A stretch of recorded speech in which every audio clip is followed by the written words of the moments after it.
الحمد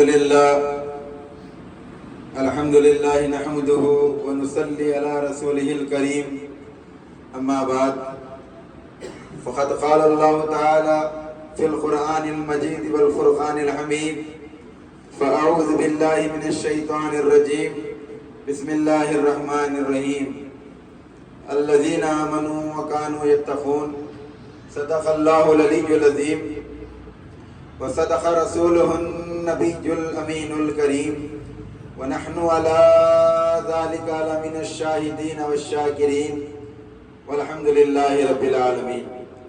قال الله تعالى في شأن حبيبه الكريم إن الله وملائكته يصلون على النبي يا أيها الذين آمنوا صلوا عليه وسلموا تسليما اللهم صل على سيدنا محمد وعلى آل سيدنا محمد وبارك وسلم صلاة وسلاما عليك يا سيدي یا حبیبی یا رسول اللہ صلی اللہ تعالیٰ علیہ وآلہ آلہ واصحابہ وسلم.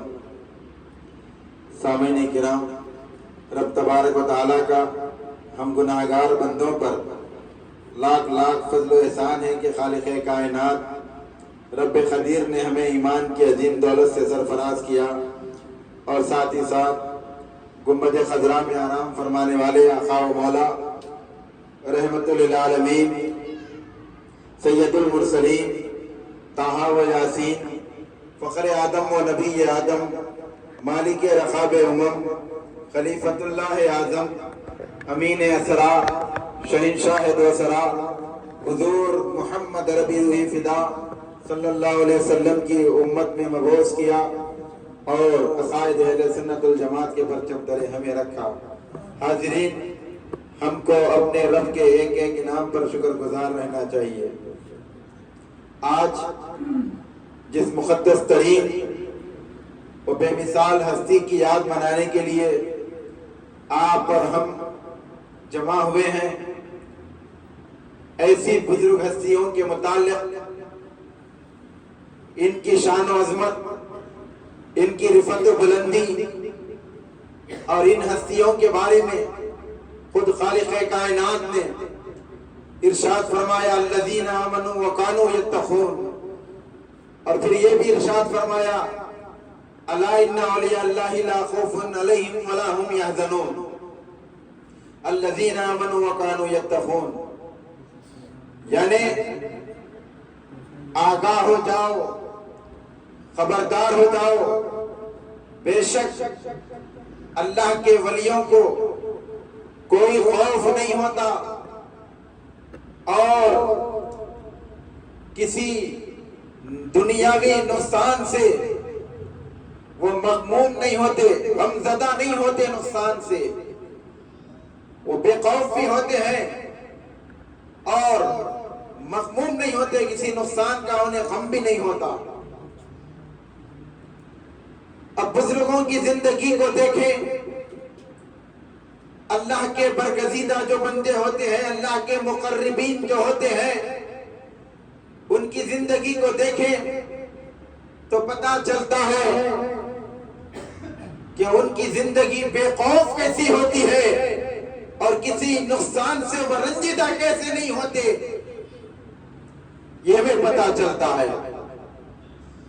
صحابی رسول حضرت سفینہ کا وہ واقعہ مشہور و معروف ہے. ایک مرتبہ حضرت سفینہ ایک راستے سے جا رہے تھے، جنگل کا راستہ تھا، اچانک راستہ بھٹک گئے.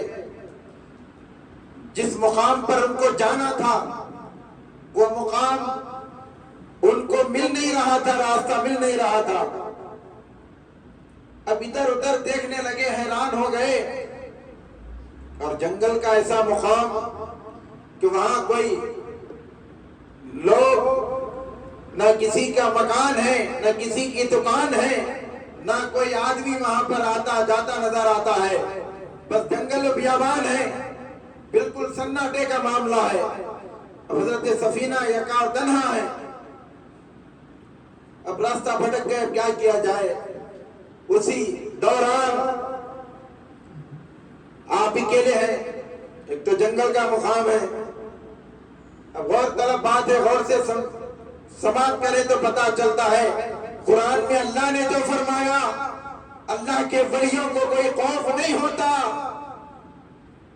اور کسی نقصان سے وہ مغموم نہیں ہوتے، رنجیدہ نہیں ہوتے۔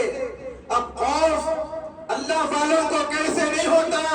اللہ والوں نے بتایا، حضرت سفینہ نے بتا دیا، جنگل میں حضرت سفینہ یکا وہ تنہا جا رہے ہیں، کیا دیکھ رہے ہیں؟ اچانک آپ کے سامنے شیر آ گیا، اچانک شیر آ گیا۔ اگر 1400 سال بعد پیدا ہونے والا، یہ ڈالڈا گھی کھا کر حدیث اور قرآن کی بات کرنے والا، ایک ایک بات پر اللہ سے مانگو اللہ دے گا، اللہ بھی دے گا، اللہ ہی سے مدد طلب کرو، یہ بولنے والا، اگر یہ ملا، اگر کوئی جنگل میں یکا و تنہا جائے، اگر اس کے سامنے شیر ہی نہیں، اگر کتا بھی آ جائے تو کس طرح وہ چیخنے لگتا ہے، کس طرح بھاگنے لگتا ہے، کس طرح اس کو خوف ہوتا ہے۔ لیکن اللہ کے جو نیک بندے ہوتے ہیں، اللہ کے جو مقربین ہوتے ہیں، جو اللہ کے دوست ہوتے ہیں، جن کے بارے میں خالق کائنات نے خود اعلان کر دیا، میرے جو نیک بندے ہوتے ہیں، میرے جو دوست ہوتے ہیں، انہیں کسی کا ڈر نہیں ہوتا۔ تو حضرت سفینہ نے جنگل و بیابان میں شیر جو موذی جانور ہے، ابھی تو شیر کہا جاتا ہے، اگر کوئی شیر کسی انسان کو کھا دے تو اس کو شیر نہیں بلکہ آدم خور کہا جاتا ہے۔ تو شیر اتنا خطرناک جانور جس سے جنگل کے سارے جانور تھراتے ہیں، کانپنے لگتے ہیں، حضرت سفینہ کے سامنے آ گیا۔ حضرت سفینہ پر نہ خوف طاری ہوا، نہ ڈرنے لگے، نہ خوف ہوا آپ کو، نہ کانپنے لگے، بلکہ سیدھے سیدھے راستہ طے کر رہے ہیں۔ اور حضرت سفینہ کس کو دیکھ کر راستہ طے کر رہے ہیں؟ شیر کو دیکھ کر۔ شیر حضرت سفینہ کے آگے آگے چل رہا ہے اور حضرت سفینہ شیر کے پیچھے پیچھے جا رہے ہیں۔ یہ خیال آ گیا حضرت سفینہ کو کہ جنگل و بیابان ہے، میں تو راستہ بھٹک گیا، کوئی راستہ بتانے والا نہیں تھا، لیکن یہ اللہ کا مجھ پر کرم ہو گیا کہ شیر جو موذی جانور ہے، مجھے راستہ بتانے کے لیے اللہ نے اسے بھیجا۔ اسی یقین کے ساتھ حضرت سفینہ شیر کے ساتھ جا رہے ہیں، شیر حضرت سفینہ کو راستہ طے کرا رہا ہے۔ اس واقعے سے ایک بات یہ بھی معلوم ہو گئی کہ اللہ نے فرمایا اللہ کے ولیوں کو خوف نہیں ہوتا۔ اب کچھ ابا کا کرتا اور چھوٹے بھائی کا پیجامہ پہننے والے، کچھ بدعقیدہ، کچھ اہل سنت الجماعت سے ہٹ کے جن کے عقائد ہیں، جنہیں حیدرآباد کی زبان میں پکوڑے کہا جاتا ہے، اور ہمارے مولانا قلم نوری صاحب قلم نوری کے رہنے والے ہیں، ان کے گاؤں میں کیا بولتے؟ خرے۔ کیا ہوتے ہیں مولانا؟ خرے۔ اور مہاراشٹر بمبئی وغیرہ میں 24 نمبر بولتے ہیں۔ اب یہ 24 نمبر والے جو باپ کا کرتا چھوٹے بھائی کا پیجامہ پہن کے پھرتے گلی گلی، دین کی بات، آؤ اللہ رسول کی بات کریں گے، دین کی بات کریں گے، حدیث اور قرآن کی بات کریں گے، یہ بولتے پھرنے والے جتنے باتیں کرتے اللہ سے مانگو اللہ ہی دیں گا، یہ اللہ والوں کے پاس کیوں جاتے، یہ جانا شرک ہے، ولیوں سے مدد مت مانگو، ولیوں سے جا کر دعائیں مت طلب کرو، اللہ سے مانگو اللہ دے گا، ان کے آستانوں پر کچھ ملنے والا نہیں ہے، اللہ سے مانگو اللہ دے گا۔ یہ باتیں کرنے والے گلی گلی گاؤں گاؤں پھر کے لوگوں کو بھٹکانے والے، انتشار کی کیفیت پیدا کرنے والے، ہمارے اتحاد کو توڑنے والے، ملت میں 2 گروہ بنانے والے، اللہ سے مانگو بولتے۔ اللہ والوں کے پاس نہیں جانا بولتے، اگر ان کے سامنے اگر کوئی شہر آ گیا تو بیٹھ سکتے؟ کیا حال ہوتا؟ جا کے غسل کر لینا پڑتا، یہ حالت ہو جاتی، غسل کی حاجت ہو جاتی، دیکھ لیے تو شیر کو جنگل میں۔ پھر اللہ کے ولیوں کا مقام دیکھو، کہاں مقابلہ کر سکتے اولیاء اللہ کا؟ پھر بولتے اللہ والوں کا نہیں جانا، اللہ سے ڈائریکٹ مانگنا، کچھ بھی ضرورت رہی تو اللہ سے مانگنا، اللہ دیتا۔ ٹھیک ہے ابھی بھوک لگتی، بھوک کی شدت محسوس ہو گئی، اب اللہ سے مانگو، اللہ سے مانگو بولتے یہ پکوڑے، ٹھیک ہے بیٹھ کے بولنا اللہ مجھے دے دے، اللہ مجھے دے دے، تو کیا اللہ آسمان سے رزق ڈائریکٹ بریانی کے پاکٹ پھینکے گا؟ حضرت خطیب الاسر مجاہد اہل سنت مولانا حافظ مظفر حسین قادری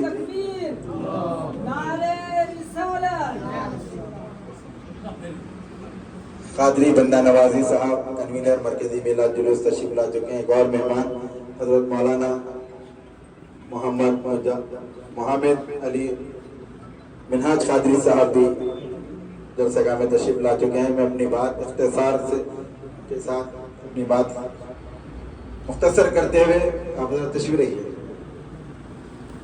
زیادہ مہمانان خصوصی اور خصوصی خطابات ہمیں سماعت کرنا ہے، حائل ہوئے بغیر یہی کہوں گا جتنے بدعقیدگی پھیلا رہے ہیں ان بدعقیدوں سے محفوظ رہنے کے لیے اللہ والوں کے دامن سے وابستہ رہنا چاہیے، آستانوں سے خانقاہوں سے وابستہ رہیں گے، عقائد کی بھی حفاظت ہوگی، ایمان کی بھی حفاظت ہوگی۔ حضرت سلطان الواعظین صوفی عبدالقادر راز رحمۃ اللہ علیہ کے 89ویں عرس مبارک کی تقریب میں آپ اور ہم یہاں پر جمع ہوئے ہیں۔ حضرت سلطان الواعظین مسجد چوک میں اعلیٰ حضرت حضور نظام کے دور میں سرکاری واعظ مقرر کیے گئے تھے، حضرت شیخ الاسلام حافظ شاہ محمد انوار اللہ فاروقی علیہ رحمہ بانی جامع نظامیہ، جو امور مذہبی کے وزیر بھی تھے، اور حضرت ہی کی سفارش پر حیدرآباد دکن کی مختلف مساجد میں واعظ بیان کرنے کے لیے مختلف بزرگوں کو، علماء کو، مشائخ کو منتخب کیا جاتا تھا اور مساجد میں واعظ کی محافل ہوتی تھی۔ انہی میں حضرت سلطان الواعظین کا بھی شمار ہے جن کا مسجد چوک میں واعظ ہوتا، ہر جمعہ آپ واعظ و بیان کرتے، تفسیر قرآن کی آپ تفسیر کے قرآن پاک کی تفسیر بیان کرتے۔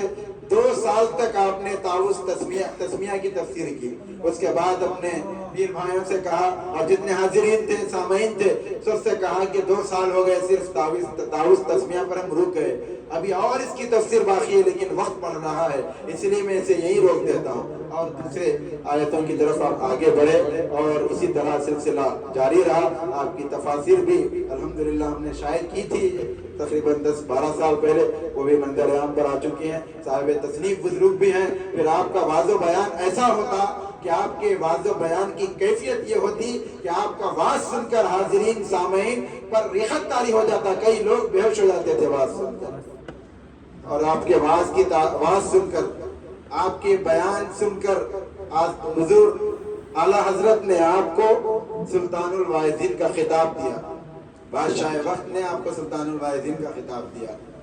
بہرحال آپ کے اہل سلسلہ حیدرآباد دکن ہی میں نہیں بلکہ تمل ناڈو، کیرلا، سری لنکا اور دنیا کے مختلف مقامات پر اپنے سلسلے کا کام کر رہے ہیں۔